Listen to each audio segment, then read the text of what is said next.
Keith, how do you determine the value of a property that is in disrepair, needs repair, maybe needs a little bit more than TLC?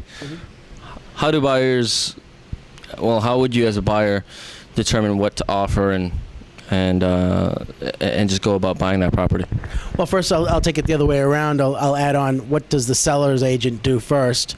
I'll tell you what we do. There are different ways to do it. It depends on how bad the property is. Is it a tear down?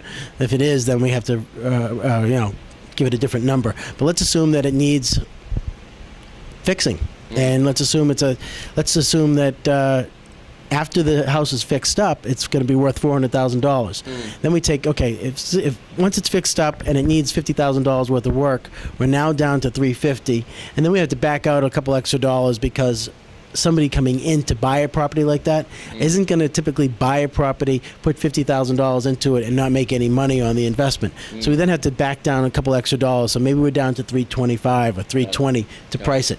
And that's exactly what a buyer needs to do. A buyer needs to come in, whether it's a contractor or whoever it is, say, okay, I see they came in at $325,000. What's going to cost me to fix it up?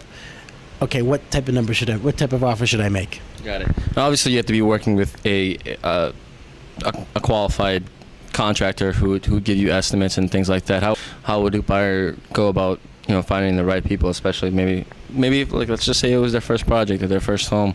How do they go about doing that? That's a good question. If they don't have somebody a family member or somebody that they've worked with in the past, our office, and I hope other agents do this as well, we have a list of people, the recommended list, and there might be two or three that we have as contractors. We have 3 or 4 plumbers on our list. So we have a recommended list. In fact, we just added an asbestos company on our recommended preferred list because they've done a very good job with previous customer of ours.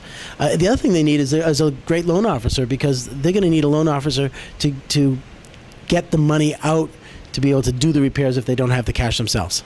Right. That's what you call a rehab loan program, and that's for another video blog. Thanks, Keith. I'll be asking you that question. Thanks, Keith. Thank you.